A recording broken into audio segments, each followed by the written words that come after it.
Blessings, welcome forward to Reasonings right here at the Tree of Life, right here in Seala Media. I'm your host, the Great Owl, Jerome Butler, in the presence of my co-host, Brother Ramon Singh. Perfect love. Perfect love. Blessings, Brother Singh. Yes, so we kind of switch locations. Yeah, you're back rolling and we're on the road, right? And we're actually, well, you're on the road because I'm home, back at the church in Penfield, I'm coming to church, by the bridge, by the river, by the little shop. And we are continuing, we're forwarding in faith on our series, talking about the attributes of love. And I think the last time we were at love wasn't arrogant, right? And so now we're at love isn't rude, because we're still at the negative truths now, what love isn't. So it's definitely not rude. So we're going to examine that and bring some light into that understanding. So Brother Singh, love is not rude. Yeah, man, love is not rude, Someone who interrupts, somebody who, them not in tune in the situation enough to know that it's not their time to speak right now,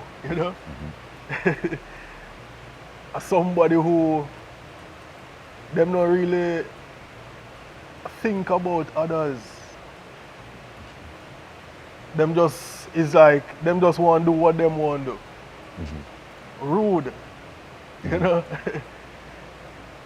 So in our understanding, is a narrow-mindedness then. We can say it's a narrow-mindedness that comes out in behaviors.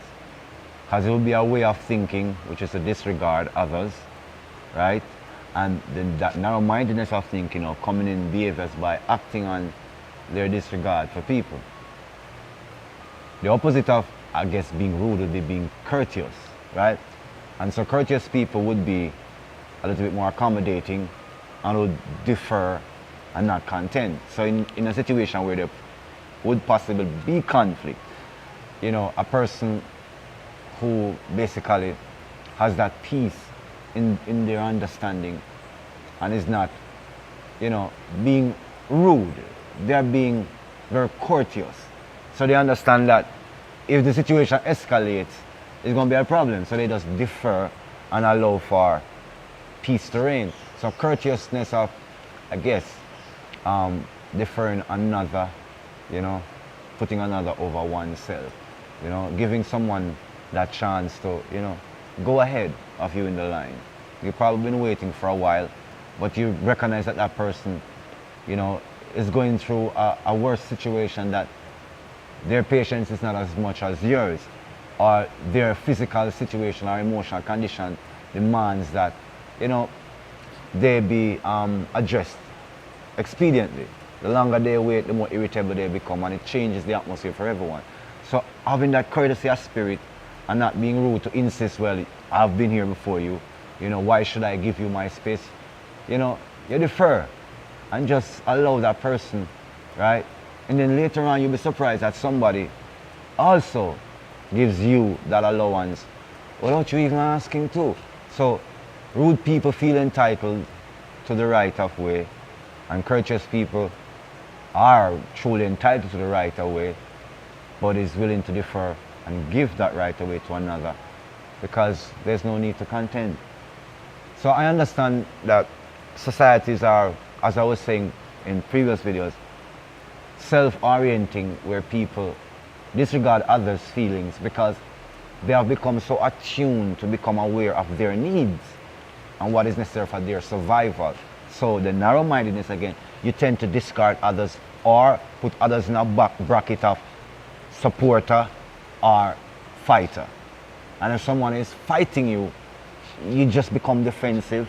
And so the narrow-mindedness helps in that rudeness, that impetuous nature. You just feel like you just disregard people. Someone is offering to help in the situation that you're asking for that help, but you don't think they're ready to offer that help, only to later be humbled when you realize, oh, the person doesn't know what they're talking about. They are the person who is the expert on it, but you didn't think they would appear that way. So just considerations as to how people get into that rudeness and how we can, help them to calm down. Brother Singh. Hallelujah. Yeah, so they are thinking as children. When we say the child rude, you know, what a rude little child, you know. Them just go around and cause mischief. You know? Yeah, true. And them just make noise, you know, even if it's a space we need for quiet. Them just do what them want to do. And not listening to them parents, That's not true. listening to authority, no regard for no one, you know, just want what them want to do. You know, and how them speak, how them want to speak. Rude little child, saying some rude little words, you know. And if you come into, like if you're going on a little bus and this woman should have in there and just rude. You just say the woman rude. And you say, how is she rude? You know, because she in there now, cause mischief, you know, some probably instigate war, you know. Rude. And you say, even you say, don't mess with the rude girl. Yes, You know? yes, Your yes. mother say, allow the rude girls alone. Yes. You know? Because what? Them hang out with all the boys. Them wear all of the revealing clothes. You know, they are the most desired of all. You know, them do all of the bad things. Them drink, them smoke. You know, and you classify them as a rude girl. You know, as a rude girl that man, you know, she rude. True. You know, have 10 boyfriends. You know? But you see, even as you said that, Brother Singh, you know, in our culture, again, people popularizing some of the attitudes which are individualistic, which are negative, but as a means to insulate themselves from others, to promote their survival. So it's like the rude girl would be a girl that would be a little bit more exposed to experience and information than a lot of other girls. And you know, sometimes they get caught up because of the wrong choices into a certain kind of behavior because it's impetuous, it's too fast, it's not properly thought out. So it's rashness too. That's the next thing to being rude. It's a bit of rashness. It's not just a mannerism that it's a bad behavior. It's a rashness because you don't have the patience. You know, it's short-tempered. That's a part of rudeness. It's like you don't have the patience to really spend time to process what somebody said to you. So after these girls are in a situation where they're being mistreated or just deceived a lot, and so their temperament to be cordial and respectful is less because they then see men as a certain type of creature based upon the environment. And then if a man is in a certain environment, he then tends to see women in a certain way. So you have some men that are obviously very rude in how they verbalize attraction to women, or how they verbalize interest, or even in a situation where it's just male and female. So there's this rudeness that, because the words have power, it creates offense and hurt, right? So it's like we know by a fact, say, our ancestors and the family that we have inherited has taught us, like you said, about manners, like the rude girls. It just means bad behaviors. It means behaviors that aren't going to bring the best result. It's going to be more hurt and confusion than it's going to be good, than it's going to be inspiration or a blessing, right? So all the time folks usually teach us how to have the right mannerism and to teach you to be respectful. And that is a trait of love, because if you can be respectful, maybe you don't understand the person, but just of doing unto others as you want them to do unto you, like an equality of input and outcome, is Christ-like. And that, hallelujah, Christ-like nature of expression. Our grandparents and our great aunts and our parents are trying to teach us that. You know, if you have manners, because it's take you around the world, we say. And being rude isn't going to be of a benefit, even though in the moment some of us feel justified. Because if a lady's in the bus, like you said, right, Brother Singh, and them, well, let's go to part two, and they are in an argument. Let's say two ladies in the bus and they're in an argument because maybe something went a little wrong in the tightness of the space they're sharing. And, you know, people might be on one side saying peace, and somebody might be on the other side saying, well, the lady have a right to express herself. Because then again, you know, you have a right to express yourself, and there's a First Amendment right in some societies, and, you know, freedom of speech, so a person can say, face the impetuous, disrespectful, dishonorable things. But then now, one of that lady, if she have the conscience in her and heal to the good word, you know, because some people be saying, all right, done. Finish, finish, finish, so we can have a peace. Yeah? So the filthiness and the rudeness can stop. If the one with the good heart, I go say, all right, me done now, lady, me done. Done with me now, me done. Because she's acknowledging that, yeah, a few bad words were thrown back and forth, but she picks the good heart and it touch her, and she realized that to continue with this rudeness not going to benefit. But you have one that might feel a little bit more hurt, and she's holding on a little more and a little bit more venomous. And let's be honest, we are inspired and influenced by that, brother Singh. Because it's like the next time somebody touch you, you might draw a couple of those statements from that lady, brother Singh. True. Yeah, man, 'cause as you say, most of these rude behaviors, we learn it from our parents, our peers, you know, with brothers and sisters, Hallelujah. people around us, with uncles, with aunties, hang out with them, and you know, you go on the road and you see your uncle cuss off a man, can bad drive him, and him rightfully bad drive him uncle, you know. Yes. But through him see him uncle a cuss him off, and you see that road rage, you know? So when you are drive now and something like that happen, just because him see that happen, he might think the natural thing to do is to cuss off the man, you know? So we learn many rude behaviors, you know? Enough of these rude girls, them have rude mothers, rude parents. You know, leave them unattended, make them watch anything they want to watch, you know? The parents are probably drink and drunk all the time, you know? And the mother probably even worse than the daughter. I hear that say the daughter rude, but the mother even ruder. That's the next thing too. Yes, 'cause as you say, if you grow up in a good household, a household with Christ, we're going to teach them good behaviors, you know? Teach a child in the way they should grow. When they get old, they shall not depart from it. Absolutely.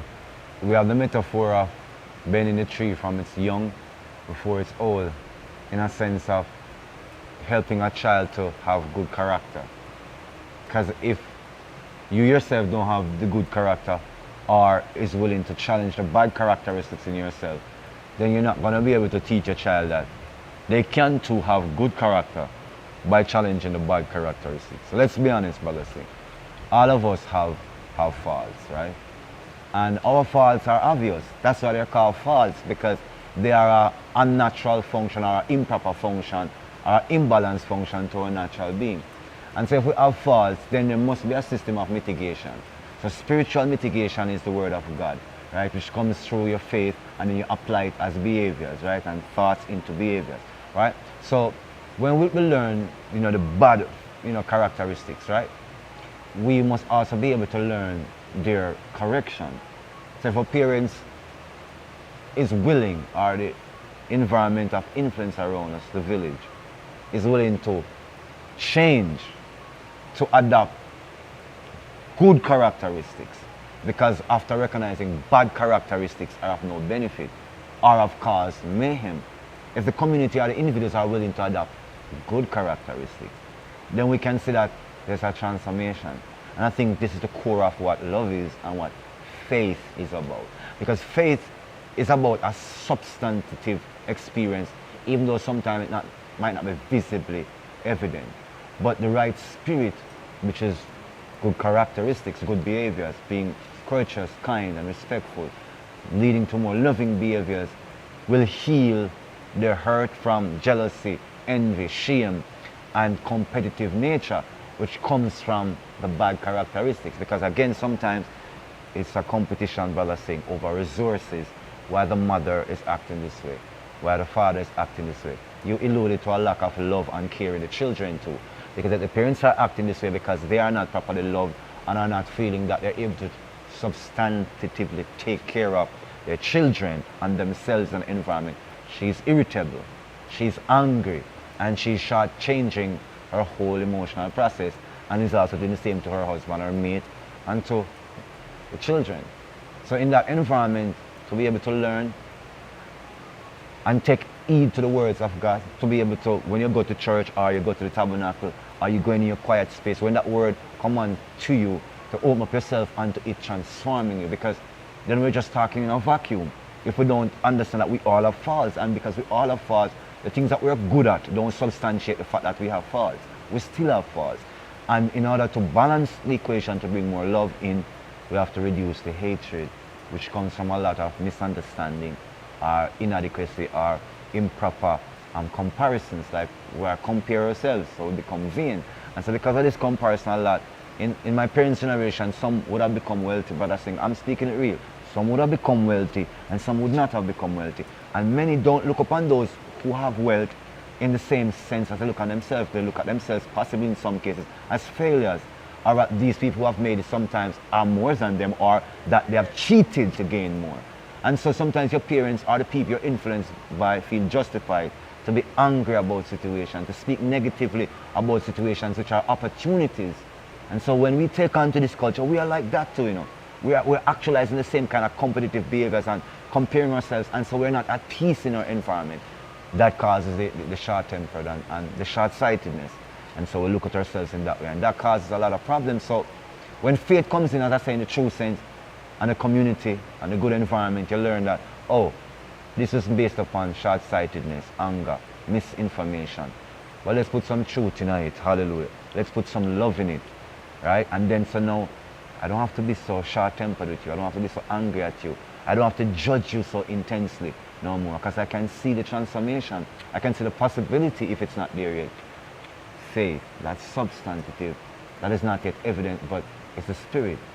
And eventually, you're going to see courtesy. And eventually, you're going to see deference and kindness. And eventually, you call that love, loving outcomes. Brother Singh. Yes, sometimes situations come that want to draw we out, you know, into that rude behavior. Situations will come because the devil there, you know, he want to draw you out, you know. And the most of you watch to see how you're going to react in the situation. You see me? Sometimes the situation is so bad, you don't think it's right to be rude. You know? Because we can respond to people.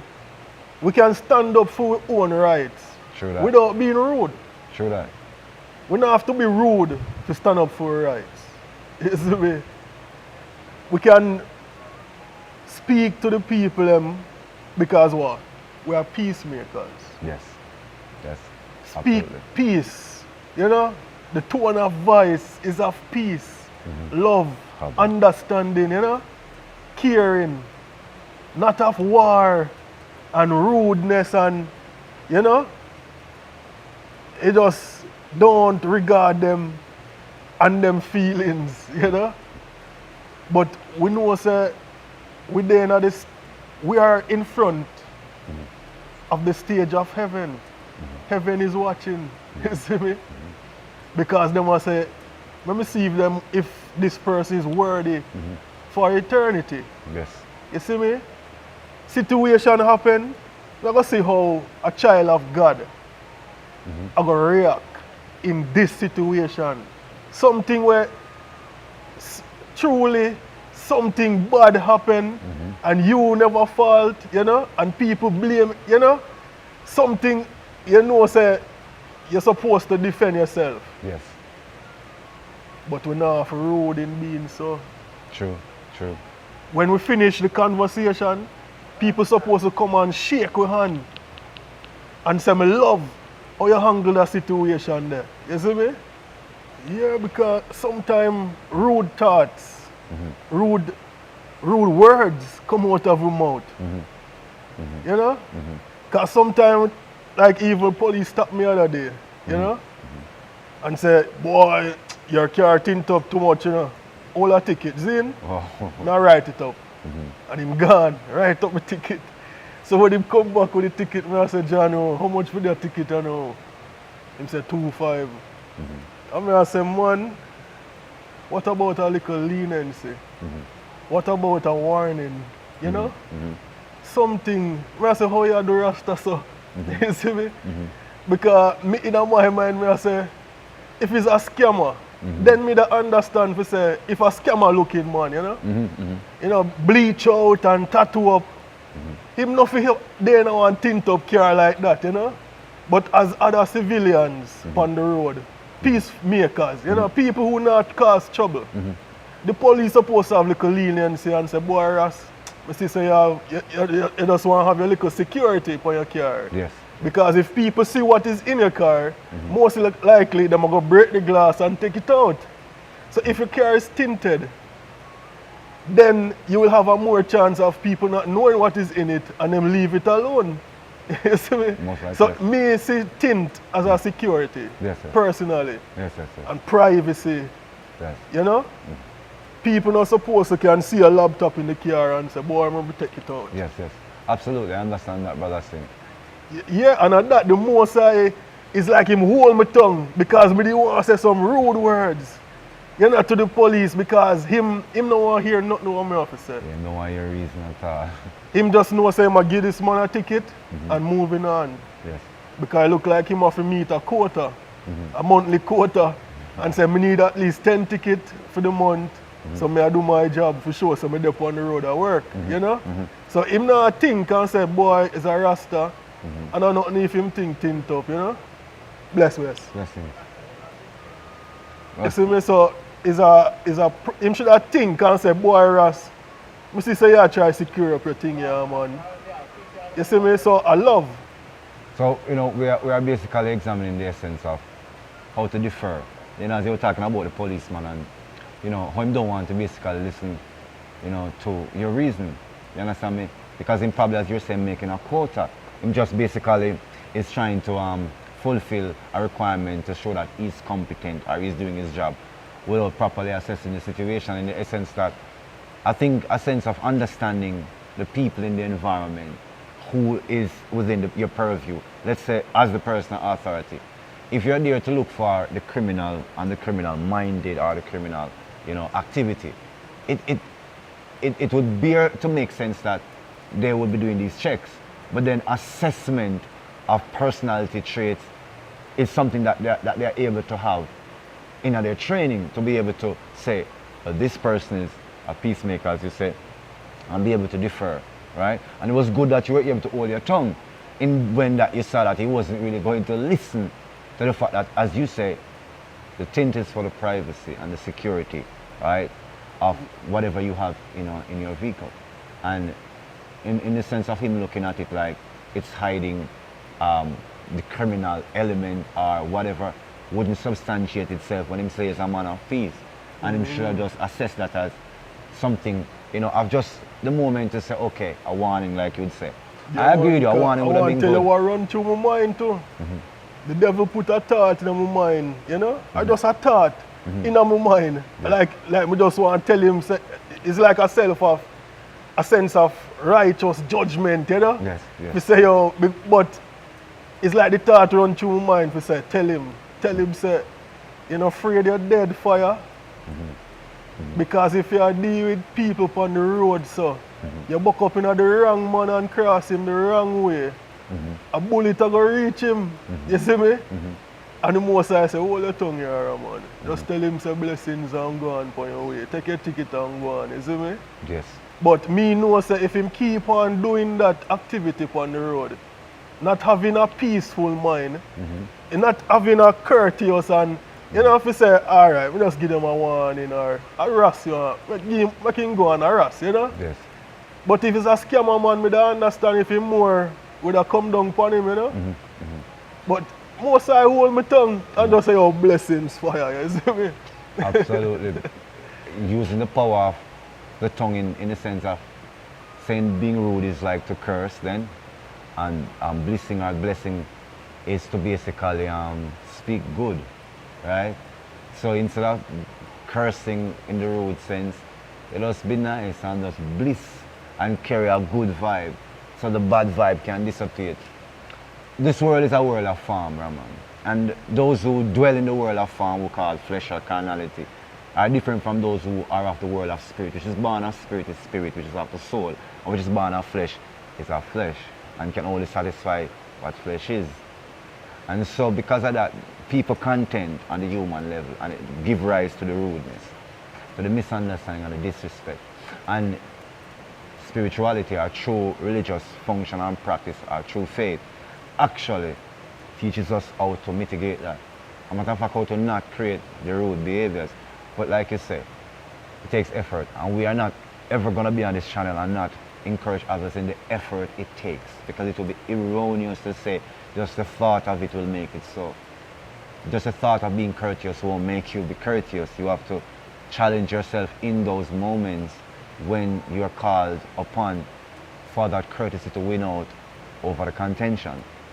Because I've been rude in many occasions, and I'm not going to pretend or use myself as a stellar example of transformation. I'm just saying I've been rude, and you know, and rude is it is a verb. It's an existent state, right? And as such, rudeness now, as the Lord is speaking to me, because one touched upon some levels, is not just verbal, because I guess we're alluding to a lot of verbal rudeness. And the Lord is saying there's a behavior of which I alluded to, which was a sense of entitlement, which means that my deportment and body language, brother Singh, reeks of a sense of opulence, like, how dare you? Look at how I'm dressed. You saw the car I'm coming out of. You know you've seen the part of town I'm coming from. You see my attire, you see my deportment. And hence, how dare you want to obstruct me with silly questions? I have a purpose. I have a reason. I have somewhere to go. I have not time to waste with you without a word being spoken. And so I've experienced that kind of rudeness in a certain way where it's subtle, but it's so intense, because it's meant to be subtle with an intense reverberation. I've been at events where there's a focal point and we're all on the same level. So there's not differentials of levels, so you can see just based upon differential of level. We're all on the same level, and I am sometimes a performer, or sometimes a friend of mine is there, or I am interested in the presentation, I'm early. And as such, I'm standing there with others in an equal, majesty beloved, in an equal space, right? And in this equal space, someone now steps in front of me and my guest. But this person, because of the esteemed nature of how they're viewed in the environment, deems it justified to just slide in front of me and ever so much positions into my line of sight, and has no qualms in being considerate of the blocking of my line of sight, or just the essence of saying, why are you at the focal point? I should be at the focal point. So I'm not talking from a theoretic. I've seen it, I've experienced it, and I've seen others experience it. And yes, I learned that nasty behavior. So when I was being impetuous, you better believe, and you know you've done it too, I stepped in front. But when I was duly returned to conscience, I realized I don't like that being done to me. So sometimes we are in Jamaica, we know this brother Ramon, a man check up on your shoulder and say, yeah, you know, so, yeah, I get a little tap and it kicks in out, you know, and I move. Sometimes it's second nature if you feel you are authority. So you do it without considering. It's been done to me and I've done it, and I know that it's being rude without a word being spoken. Body language, 60% of communication in psychology. Demeanor, deportment, they carry a great message, and it can be a good or a bad message. So I know when we do these channels, everyone examines our character, our behaviors, because that's the nature of how we are as thinking beings. So the essence of it is that what I learned from take the plank out of your eye before you take it out of another, or take the plank out of your eye before you take the beam out of another person's eye. I learned this about judgments, that the first essence is the self. And so in learning now how to spot faults in others, it's good to learn to spot them in yourself. And good to learn also how to mitigate them in yourself. Because then you can bite your tongue. And I've literally had to bite my tongue sometimes. Literally, like, so as not to say something. So bridle your tongue, think before you speak, or think before you carry your puffed up attitude into a space where it was so calm, where it was so peaceful, and changed into a different atmosphere. Right? That is rude, because everyone had harmonized, as Brother Singh was saying earlier, that when a person is not allowing another person the turn, just in terms of being there in every moment, representing, that is when a person comes and break the harmony of a room to bring it into their energy and emotion. And it takes love out of the equation. So it's better to just learn to humble, harmonize, be courteous, and flow back into the rhythm. So Brother Singh, before we segue into another offering in the attributes of love, representing the spirit of the Hamashiach, in our understanding. Anything else you want to add before we move forward? Yes, sir. So you don't know, in the quest of perfect love, this is one of the things we have to pay attention to. Love is not rude, you see me? So anytime we see rude behaviors, rude thoughts coming up, don't act on the rude thought. You send it away. You say no to it and change it to a positive thought, a peaceful thought, a righteous thought. Because I saw the devil attack Christians, situations, Yes. And how we're going to act in it. So we have to just dash with the rude behaviors, because we learn it from our parents, from culture.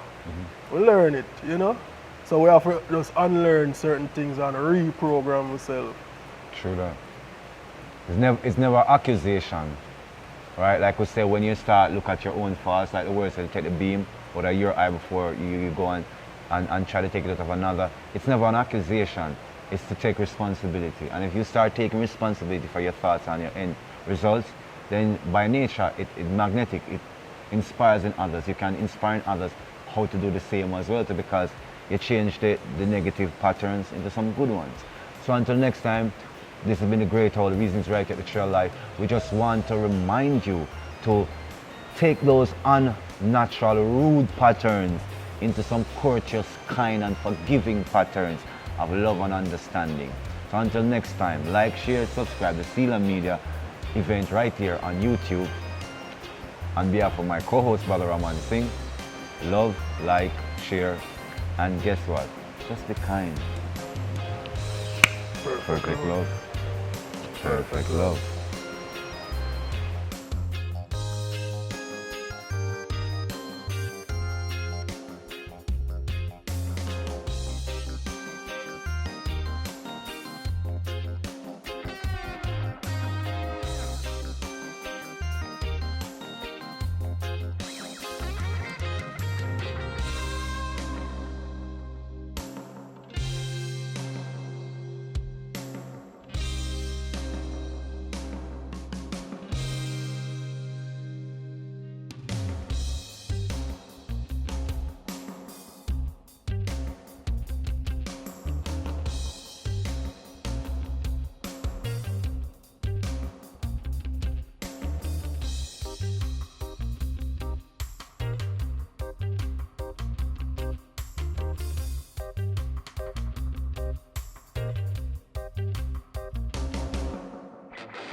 A faithful love is one who shows concern.